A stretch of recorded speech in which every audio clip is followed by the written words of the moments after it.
Okay, this is talk number 8 in the Galatians series. We've now finished the actual letter to the Galatians. We've done all the chapters one at a time. And what I'm wanting to do in this talk and in the next one or two after this is to mop up a whole load of other things. So we're going to be going all over the place. That's why I'm not having any readers reading out the passages today, because there's just so many of them and they're all here and there and all over the place. It'd be quicker if I do it myself. So the objective today, I want to look initially at some problem texts in inverted commas. They're not actually a problem, they just appear to be a problem because they appear to say that the law is not at an end. And then I'm going to look at a whole host of passages which confirm and corroborate what Paul is saying in the letter to the Galatians. Because once you start looking for this, you see it everywhere. The thing is, the irony is that many don't even see the message of Galatians in the letter to the Galatians. They can't even see it in the letter itself. But once you've grasped it and seen what the letter to the Galatians is really saying, once you've got it, and then if you go through the Bible, I've just read through the whole New Testament looking only for matters pertaining to the point of the letter to the Galatians, i.e., where has anybody else said something that confirms, corroborates, supports, enlarges upon, explains, etc., the letter to the Galatians and its point. And as I've done that, I've found things all over the shop, everywhere, not just in Paul's letters, but in other places too. So that I think you'll find when I've finished these talks, it'll be difficult for any honest, right-thinking person to say that the letter to the Galatians isn't saying what it's saying, or it's a mistake, or it's Paul having a bad day, or maybe Paul made a mistake or something, or Paul's going off on his own and he doesn't agree with the other apostles, or he doesn't agree with Jesus, or something like this. And I say those things not as a joke, because there are many, many people in this world who think that, who think exactly that Paul made a mistake, or either Paul didn't mean it, or he got it wrong, or he was confused, or that he never wrote these letters, or somebody else did, or you name it. Every kind of reason to think that we shouldn't believe what the letter to the Galatians says. But I hope you'll agree with me at the end of this that it's incontrovertible. And I hasten to add, out of an attitude of mercy to you, I haven't included every single thing that I could have included. Otherwise we'll be here till about 2035 or something, just going through Galatians and its supporting passages, which I chose not to do. So let's kick off with what I think is probably regarded by most as the big problem text. And it is Matthew 5. It's the Sermon on the Mount where Jesus himself is speaking. And in it, he appears to say that the law is going to carry on and is not going to end. And so the passage I have in mind is from Matthew 5, and it is verses 17 and 18, and then also 19 and 20. So 17 to 20 of Matthew 5. You may want to take a look at it, and you'll probably find that each of your versions have slightly different words in.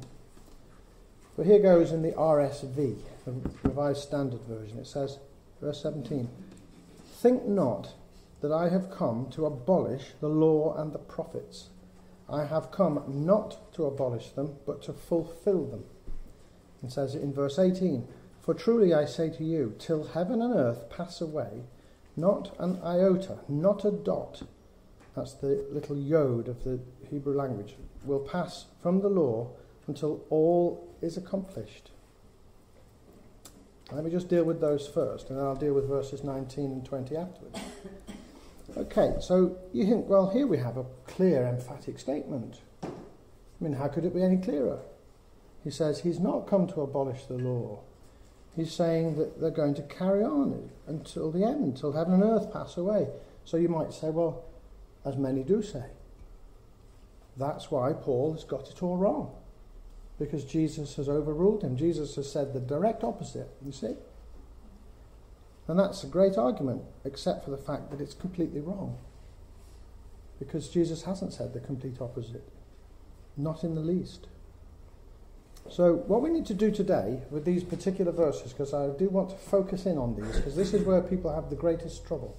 And I know they have a lot of trouble because they keep tweeting to me about it.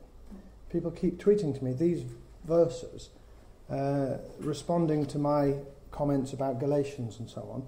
And they focus in on these verses. So we need to really get this straight. What's it talking about? And what's required here is a little bit of work and study and paying careful attention to the text and acting like a grown-up and taking the text really seriously and not just being a person who takes a glance at the text. Because if you take a glance at a Bible text and then use that verse in isolation from the entire rest of the Bible, you're going to get things badly wrong. You're going to get things very badly wrong. Come on in. So, what is Jesus talking about? He's saying, think not that I have come to abolish the law. Well, remember how we spoke a few weeks ago about how Paul was saying that he's not. Do we then overthrow the law by this means from Romans 4? Do we overthrow the law? And Paul says, no, by no means. By no means. We uphold the law, you see. So what Jesus is speaking of here, this word abolish, is the Greek word kataleo. And by the way, it's very important when you get a problem passage to look at the original words, because very, very often the problem comes from the fact that it's been translated in a confusing way. Now the word abolish, they've chosen to use the word abolish here, which is a good word. That's a right word to use here. Kataleo means to throw down, abolish, destroy. Okay? So Jesus is saying, don't think that I have come to throw down, destroy, abolish the law. I've come to fulfill it. Now, the point is, you then have to ask yourself, well, what is meant by fulfill? And what is meant by abolish? He has not come to destroy the law. He hasn't come to declare it improper, unholy, ungodly, incorrect, inappropriate. It's not in any of those things.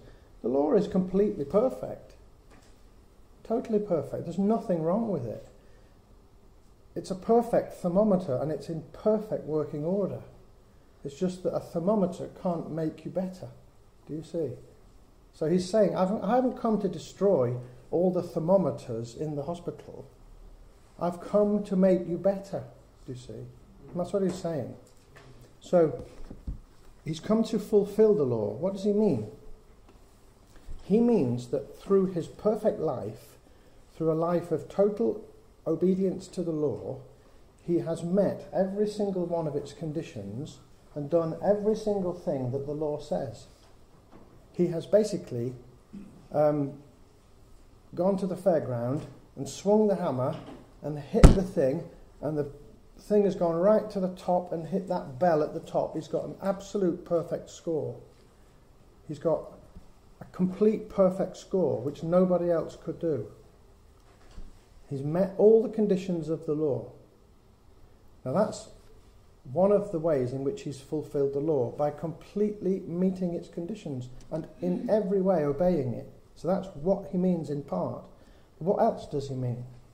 He also means that by his death, he has paid the penalty for our failure to keep it. Do you see? So his own perfect adherence to the law is one of the things that enables him to pay the penalty for our totally rubbish, useless failure to keep the law.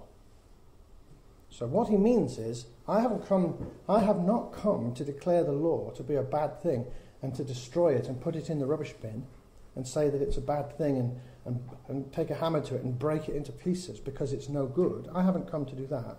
I have come to fulfill it on your behalf so that you don't have to.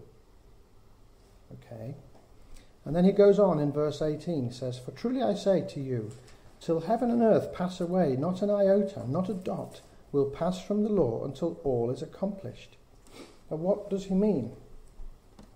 Is he saying that the law is over, or is it not over? It sounds like he's saying the law is carrying on until all is accomplished. The point is, he is saying it's carrying on until all is accomplished. So there's a couple of points we need to get clear here. And one of the things we need to get clear is, what does he mean by the word law? Because this is where confusion comes in as well. Because the word used is nomos, and nomos is a very broad word and has a very wide range of meanings. So the word nomos, or when we speak of the law, it depends on the context. What do we mean by the law? It could mean this, or this, or this, or this, or this. So by the word law, anyone could mean, depending on context, it could mean the 613 commands that Moses gave, or they could mean the 5 books of Moses, or they could mean the whole Bible. All of those things are called the law, depending on the context. You see? I mean, the same in a solicitor's office. You say the law, what do you mean by the law? Well, the entire law of England. But what about if you were having a conversation about the Theft Act and you said, what's the law here? Or what's the law? Well, it's the law relating to theft in the Theft Act. But then again, you might not mean the Theft Act. You might mean case law. You might mean what's been said in the Court of Appeal. Or you might mean something else. It depends on context what you mean by the law. And so, when we speak of what it is that is never going to pass away until it's been accomplished, what we mean is the entire range of everything. It's not going to pass away until it's accomplished.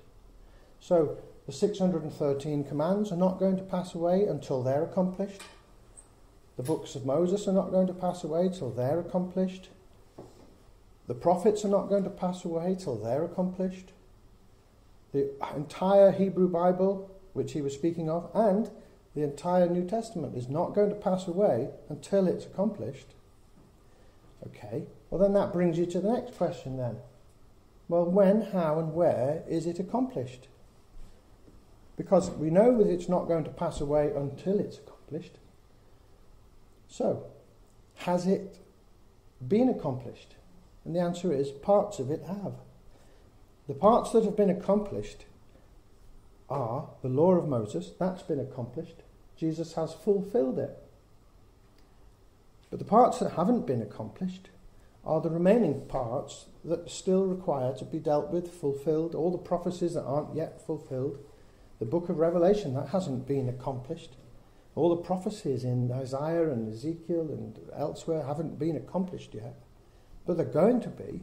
But when they have been accomplished, they will pass away. And when we move on into the eternal state, it's not that the Bible's got anything wrong with it or that the Bible's a bad thing, but it will pass away because it's not any longer needed. We'll be in the eternal state, in the New Jerusalem. We'll all be sinless. We won't require the law of Moses. We won't require even the prophets because it'll all have passed away. But that doesn't mean that it's bad or there's anything wrong with the Bible. It's just that at that time we won't require it. At that time, heaven and earth will have passed away and have been renewed, and we won't require the law. We won't require any part of the law. We won't require the law of Moses, we won't require the prophets, we won't require any of the New Testament because it will all have been totally fulfilled. So, this is where you get yourself into a pickle if you start taking a verse and then immediately forming a view based on half a minute's thought without looking in the wider context at what is meant. And let me also say a broad point, because I've just mentioned how you need to look at the Greek words or Hebrew words. You do need to do that because they have a wide range of meanings. So even in English, if you are translating from English into French or something, and someone says an English word, you have got a choice on your hands as to how you're going to translate that, aren't you? And what does the word well mean? You see?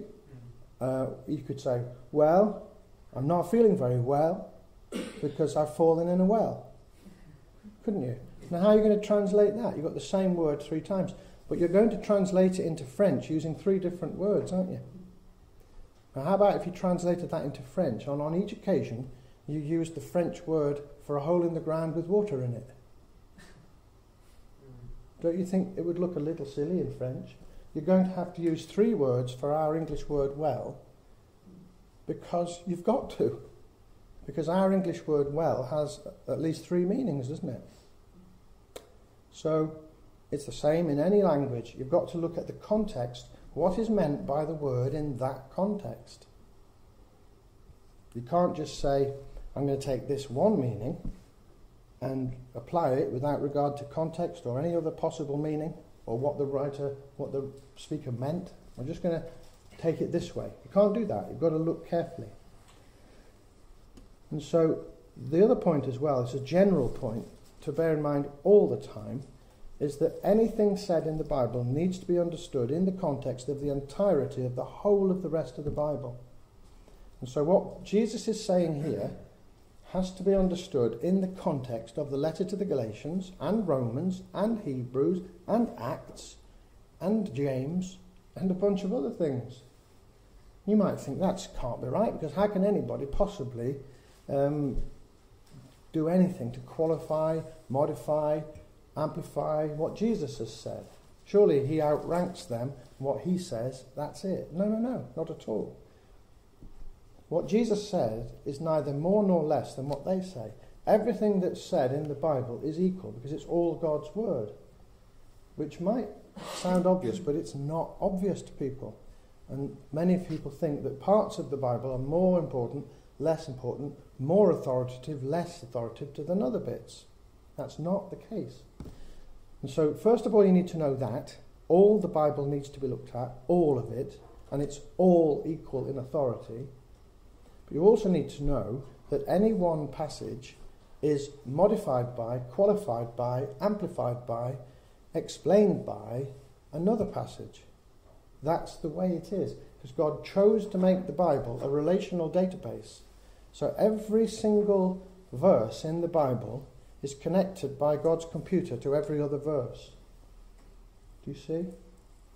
So if you were to search, if God searches the Bible, he can do a search in his mind, and every word goes to every other word in the Bible and has something to say to qualify or moderate or modify or amplify or explain its meaning. So, if we said to ourselves, I'm not entirely sure here what Jesus means. Now let's imagine that our little bit of exegesis that we just did a minute ago had not brought us to a place of complete certainty as to what he meant. And that's perfectly possible. And what does God want us to do when that is the case? What he wants us to do is to say, I don't quite know what Jesus means here.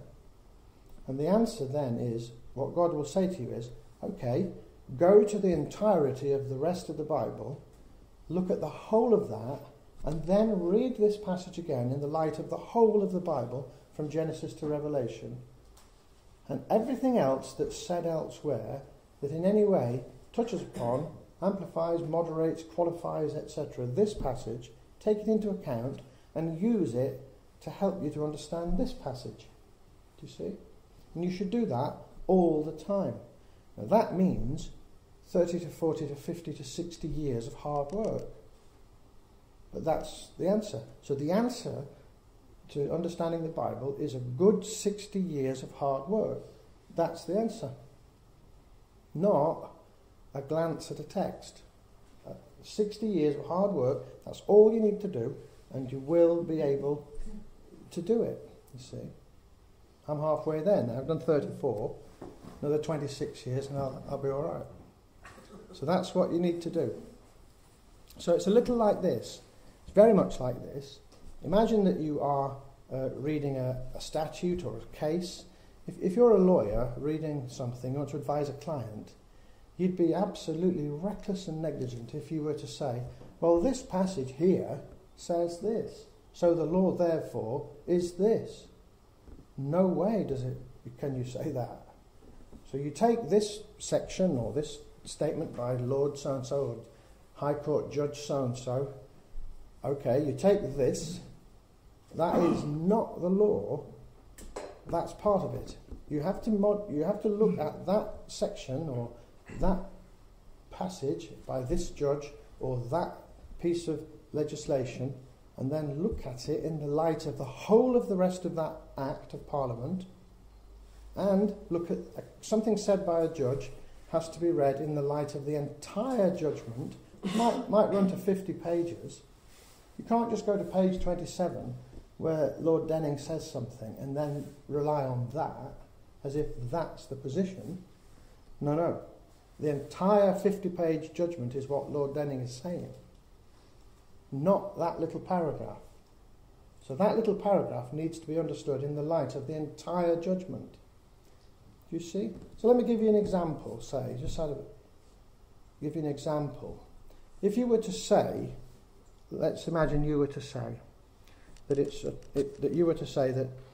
okay, it's lawful to pay different levels of dividend to different shareholders. Is that true or not true?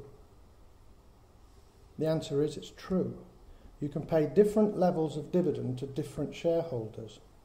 You can pay him 4p in the pound, you can pay him 8p in the pound, and that is lawful. So, when we say that then, can we stop there and go home? Have we stated the whole law relating to the payment of dividends on shares? We have not. Because if you were to then say, look, read further on, you'd find that it also says that you have to pay the same payment of dividend to shareholders within a certain class. So you can have Class A shareholders, Class B shareholders, Class C shareholders, Class D shareholders, and so on. So in a company's Articles and Memorandum of Association, it will say what shareholders it's got. It'll nominate so-and-so's Class A, so-and-so's Class B, so-and-so's Class C, and these are the Class A shareholders, these are the Class B. So everybody in Class A must get 4p in the pound. If you're going to give any of them 4p, they must all get 4p in the pound. But the ones in Class B, they can get 3p in the pound, and they must all get 3p in the pound. Are you with me? So if we had stopped at the first bit that said it's lawful to pay different shareholders different dividends, that was absolutely true, but it was not the whole truth. Because there's another thing that's also true, which is that within a class they must all get the same. So the point is, let's imagine Jesus had said it's lawful to pay different shareholders different dividends on their shares. And he'd said that in Matthew 5. And you stop there. You'd be doing wrong. You must go on to the letter to the Galatians where Paul says, but if those shareholders belong to the same class, they must get the same dividend. Do you see the point? So you can't just stop at Matthew 5 and say, I'm stopping here. I don't care what anybody else says. I'm relying on this verse, and I think it proves my case. So I'm just going to stop here. Now that's exactly what many people do. And their entire theology is built upon Matthew 5, 17 and 18. And I'm not even joking. I mean what I say. They are basing everything on that. But in a host of different ways, you have to work a lot harder than that to understand Matthew 5, 17 and 18. And you need to then, having learnt that lesson about those two verses, you then need to apply that lesson to everything you ever read. Which means 60 years of hard labour studying the Bible. There isn't any other way. So that's just the way it is. So let's look a little quicker, I hope, because I've got several pages to go. So, for Matthew 5:19. Whoever then relaxes one of the least of these commandments and teaches men so shall be called least in the kingdom of heaven. But he who does them and teaches them shall be called great in the kingdom of heaven. Well, there's another problem for us, because he seems to be saying that you can't relax any of the commandments. But the problem is, what's he talking about? Well, first of all, he's talking about his own sermon, the Sermon on the Mount, and the whole law, the whole Bible. And he goes on to say, for I tell you, look at verse 20, unless your righteousness exceeds that of the scribes and Pharisees, you will never enter the kingdom of heaven. Okay. Now he's saying all this to the people in the presence of a bunch of scribes and Pharisees because they're always hanging around listening to him. One of the reasons they were always with him, always, is because they wanted to check out his miracles to find out whether they qualified as proper miracles and whether they were messianic miracles. So they were always following him. So he's saying this and saying, you've got to be better than the scribes and Pharisees in righteousness to enter the kingdom of heaven. Now, can you see the problem here? Oh, by the way, at the moment when Jesus said that in Matthew 5, guess who one of the Pharisees was? Saul of Tarsus. Now, we know from Saul of Tarsus, who's also called Paul, incidentally, he didn't change his name to Paul. He was always called Paul. He was always called Saul. He always had both names. But we know from him that he was absolutely mega in terms of keeping the law. He was virtually blameless. He was the best of the best. He was a Pharisee of Pharisees. He was the best. But Paul said that he wasn't good enough. And Jesus is saying, none of the Pharisees are good enough. Well, that includes Paul. But Paul's 50 times better than any of us. And he was even then, in terms of his adherence to the law, even before he became a Christian, even when he was a Pharisee Jew, he was vastly, vastly better than us in his adherence to the law. Okay, so the point is that adherence to the law can't make you righteous. So what's Jesus getting at? He's getting at the fact that you've got to get imputed righteousness. So the only way you're going to be saved is through imputed righteousness. Nevertheless, everything that the law says is right. Everything the law says is perfect. Everything the law says is the right thing to do. It's all right. It's just that it can't give you righteousness. So even here, he's telling you, you can't get righteousness from keeping the law because you're not good enough.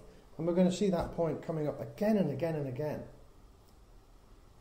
And the conclusion being, what on earth do you want to get under the law for when right from the beginning, Jesus and Paul and all the others are telling you that you can't do it? Do you see? So if you've just seen Mr. Universe go to the fairground and he can't hit the bell at the top and he's Arnold Schwarzenegger or someone like that. So Arnold Schwarzenegger can't do it. He can only get 2/3 of the way up. And then you go along and you're 6'4".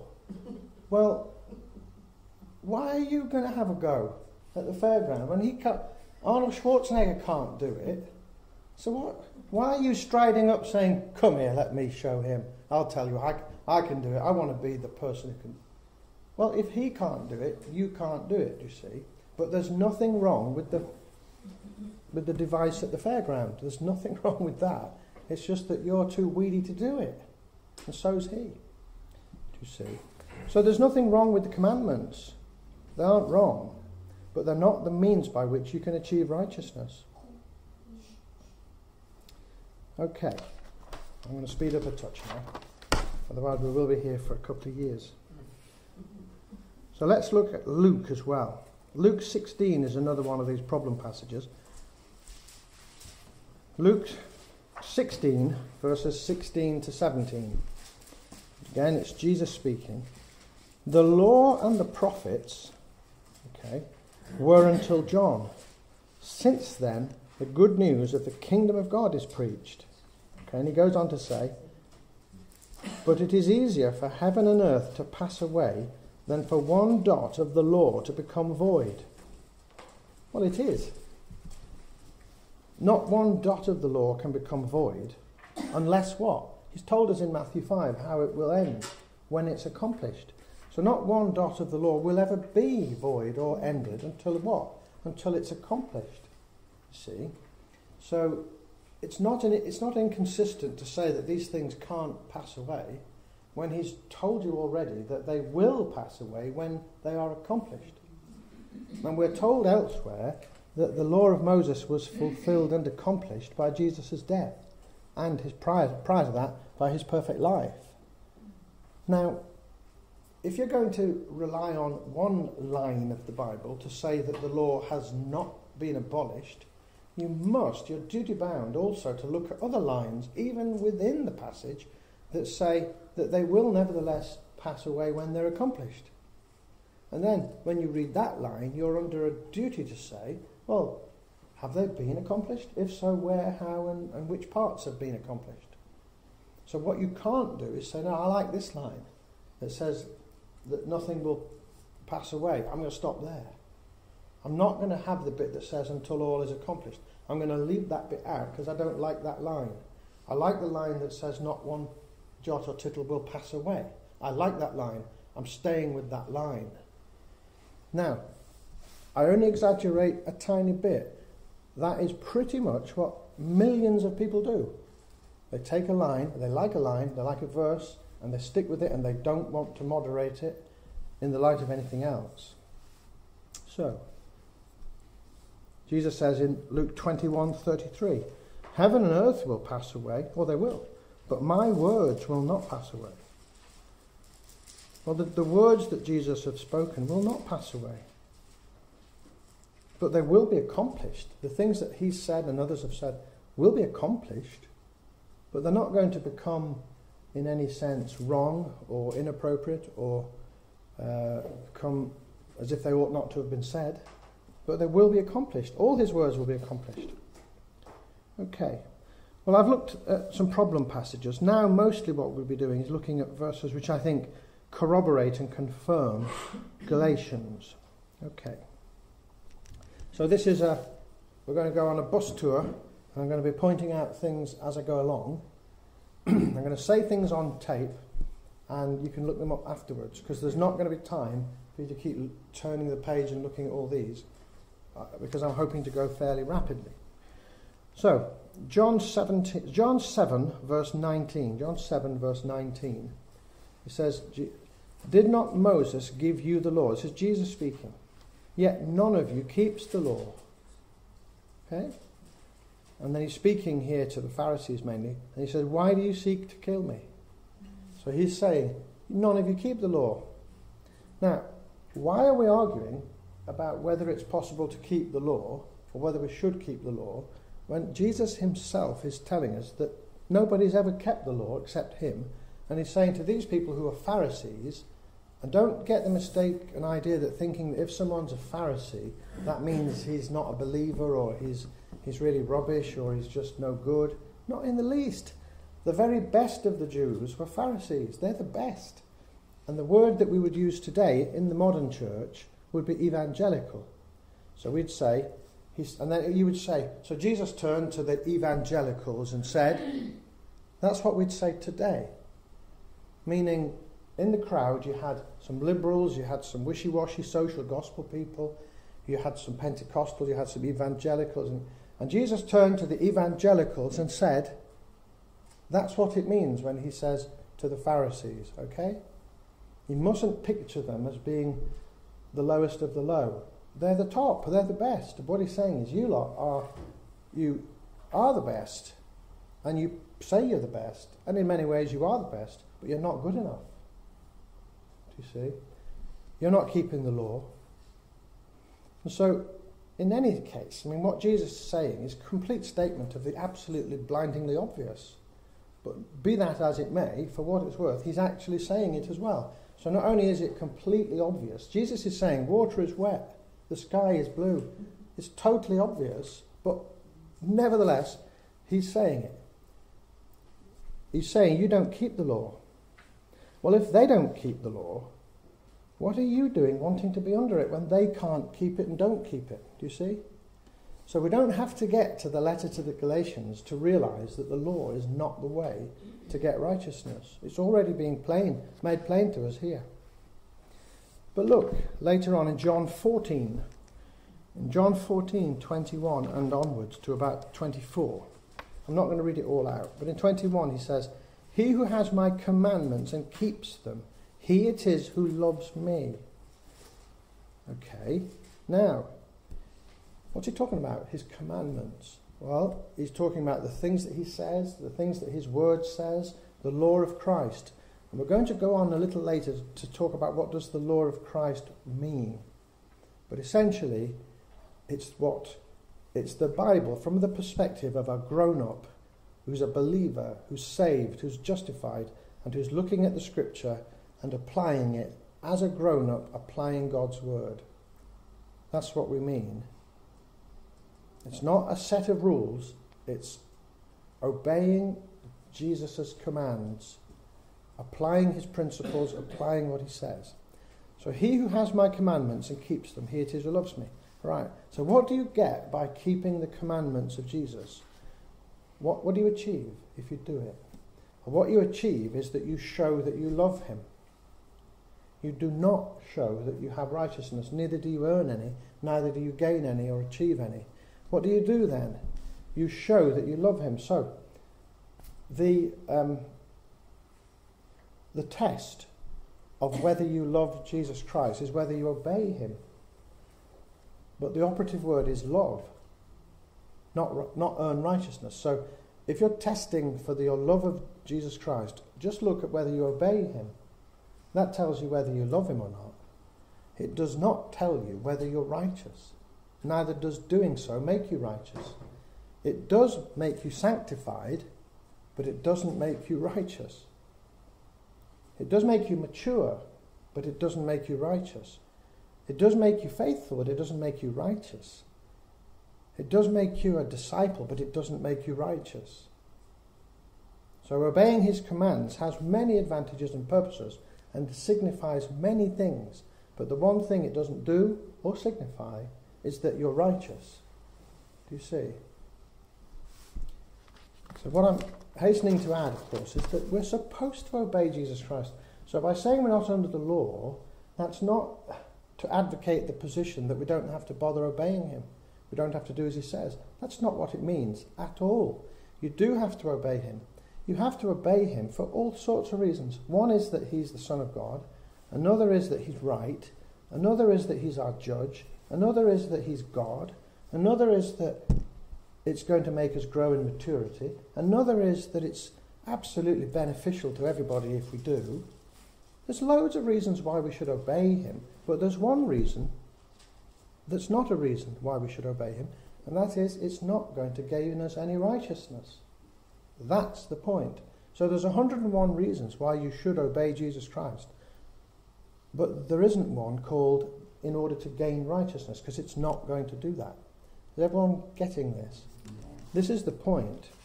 And then Jesus says in verse 23, if a man loves me, he will keep my word. Well, there it is. He's saying it again. But notice he doesn't say, if a man has got a lot of righteousness and wants to earn a lot of righteousness, he'll love me, and by doing so, he'll gain righteousness. What does he say? If a man loves me, he will keep my word, and my Father will love him. See? You've got to look, what does he mean? What's he talking about? Then in John chapter 1, verse 17, it says, for the law was given through Moses. Grace and truth come through Jesus Christ. So a distinction is being made here, that an implication that Jesus has brought or achieved something extra which the law can't do and never could do.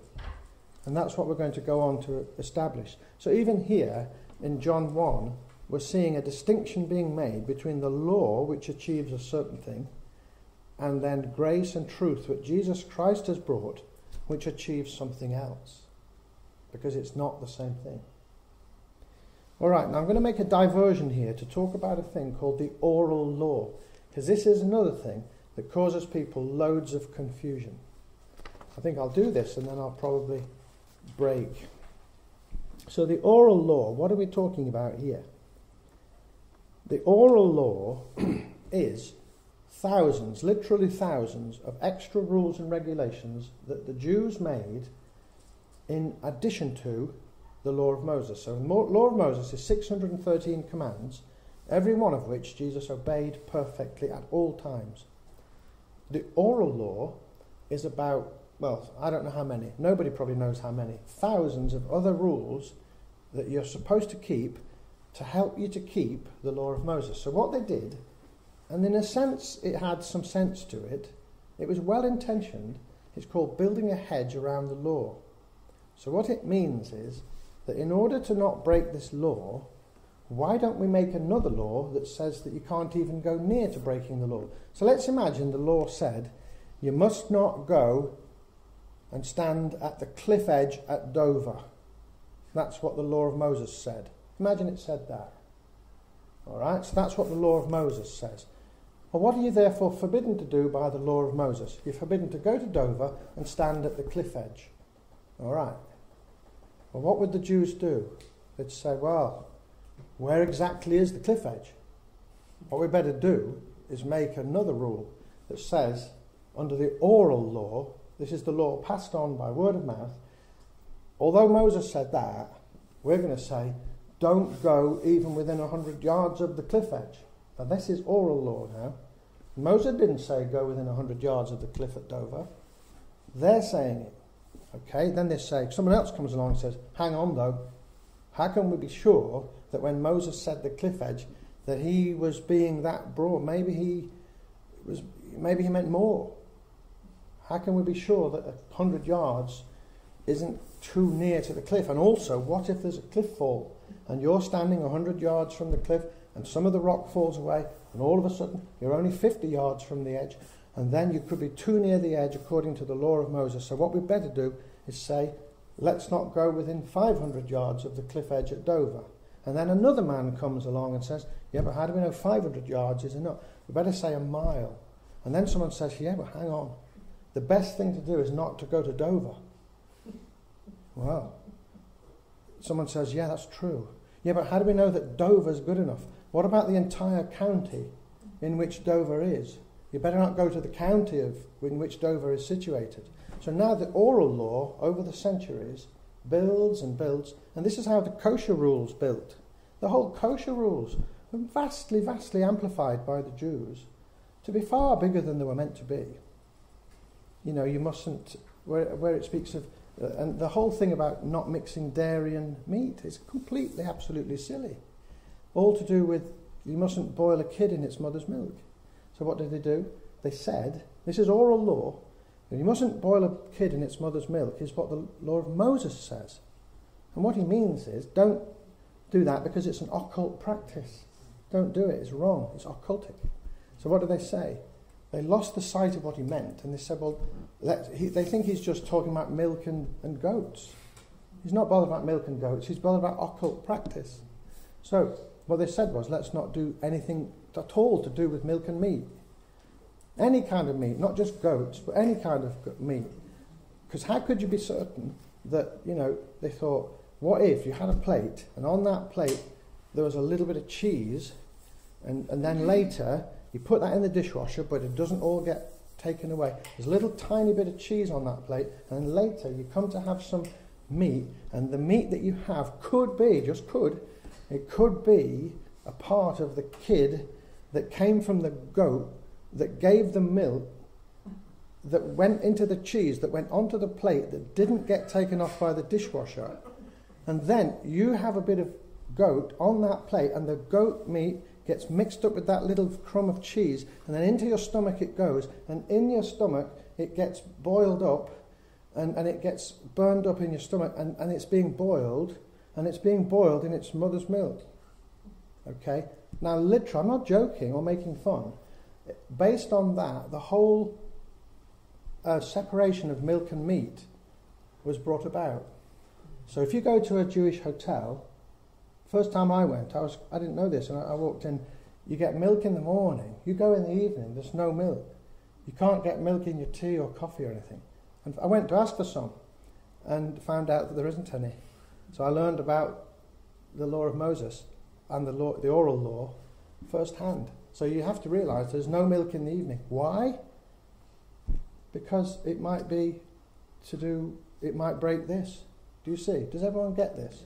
So what they've done, they've gone miles inland from Dover. I mean, that, I would say, the point about not eating the meat of a kid, not boiling a kid in its mother's milk, can you see how almost like an LSD trip that has become? It's become so surreal and ridiculous this is the oral law. Now, what am I talking about the oral law for? Because I want to demonstrate that the oral law is something that Jesus broke, and he broke it regularly. But I just wanted to say this. When he broke the oral law, some people think that when he was breaking the oral law, he was breaking the law of Moses, and use that as an argument to advance the argument, the deeper argument that I am advancing, that the law of Moses is over. Now, the law of Moses is over, and we're not bound by it. However, Jesus' breaking of the oral law is not a basis upon which you can pursue that argument or make that point. So, Jesus many, many times broke the oral law. So what he did, Jesus went within anywhere he wanted to walk about in Dover. He'd go 100 yards from the cliff edge at Dover. He'd wander about 10 yards from the cliff. Do you see? Because he did not agree with their extra rules, and he broke them on purpose. He broke them in front of them on purpose, right under their noses, deliberately, to show them he was breaking the oral law. But he was not breaking the law of Moses. So Jesus was totally obeying the law of Moses. So his breaking of the oral law is not an argument for saying that therefore the law of Moses is at an end. That's an invalid argument. And I just throw that in because some people think it's an argument for that. It's not. It's a different argument. What he's saying is he does not accept man-made laws. So what you can use this for is an argument for saying that Jesus does not endorse or accept or even obey man-made laws. So you could say nobody's allowed to step on the cracks in the pavement. And Jesus would walk down that pavement and say, well, because you've said that, I'm going to step on every crack. And I'm going to do it in front of you. I'm going to do it with you watching me. I don't particularly enjoy stepping on cracks on pavements, but because you've said I can't, I will. Do you see? That's what he was doing. So he used to step on the cracks in the pavement just to show them that he wasn't going to obey man-made rules. And much of the rules that people impose to themselves and on others are actually not even the law of Moses anyway. They're just made up things, just legalistic things. So let's look at one or two of these things where Jesus did this. Luke 14, verse 3. And it says, and Jesus spoke to the lawyers and Pharisees, saying, is it lawful to heal on the Sabbath or not? So he's asking them a question. Now they think it's not lawful. The Bible never ever says that. Now why do they think it's not lawful to heal on the Sabbath? Because they're extending the definition of the word work to include healing people. Now, would you think, if I said, I don't want you to go to work today, would you think that that means that if you pass a person on the road as you're driving out to the beach and this person's got I don't know, a broken arm or something, or a dislocated shoulder, would you refuse to reset their dislocated shoulder or call 999 because that might be work? Do you see? You wouldn't. You think, what's that got to do with work? That's nothing to do with work. This is not work. Healing someone's not work. But they think it is, because they're broadening the definition of everything just to make sure that you aren't doing any work on the Sabbath. So they're including within the definition of work lots of things that have nothing at all to do with work, just in case they might be called work. So he's challenging them. And what does he do? He challenges them about this, and then he goes ahead and then he heals someone. Because he wants to do it in front of them. That's in Luke 14. And then it says on a Sabbath day, this is Luke 6. On a Sabbath, he was going through some grain fields, and his disciples plucked and ate some heads of grain. Why are you doing what is not lawful to do on the Sabbath? See, so you can look for this in Luke 6, 1-5. And Jesus refuses to accept what they say. You can read for that for yourself. Then in Luke 6, 6-11, more about healing on the Sabbath. So Jesus says to the scribes and Pharisees in Luke 6, verse 7, and the scribes and the Pharisees watched him to see whether he would heal on the Sabbath, so they might find an accusation against him. And he says in verse 9, is it lawful on the Sabbath to do good or to do harm, to save life or to destroy it? So he's challenging them. And he looked around on them all and he said to them, stretch out your hand. And he did so, and his hand was restored. But this is the interesting bit. But they were filled with fury and discussed with one another what they might do to Jesus. So he just heals this man's hand. You'd think they'd be pleased, impressed even, furious about it. Why are they furious? Because, firstly, he's breaking the oral law. He's not breaking the law of Moses. The law of Moses says nothing about not healing on the Sabbath. Nothing at all. But note as well, there's a feature of legalistic people that their love of rules is so great that their love of rules is greater than their love of people, greater than their love of God, greater than it is. And so these people became furious because he healed a man on the Sabbath when nothing at all in the law of Moses says that you shouldn't do it. Well, what says you shouldn't do it? Their own rules. But their own rules were more important to them than, although they perhaps didn't realise it, the law of Moses, more important than God, more important than the Messiah who's standing in front of them, more important than the man with the withered arm, more important than everything. Now you might say, well, yeah, but that's because that was in the first century. People like that don't exist today. There are no people today who love rules. There are no people today who love rules more than people. Well, you need to get out more, and you need to get on Twitter, because there are. And we must not be amongst that group. So are we saying then that we should love people by breaking God's law, breaking God's commands? No. We should love people by obeying God's commands, because all of God's commands are consistent with loving people. But what they're doing here is making up their own rules that are not consistent with God's rules, and they're not consistent with loving people. But these man-made rules appeal very much to people's flesh, and people really like them. And they liked them back then, and they like them now. And you only have to go on Twitter or Facebook to find that out. So at that point I will stop, and we'll carry on when we get back by looking at Apostle Peter and the things that he had to say.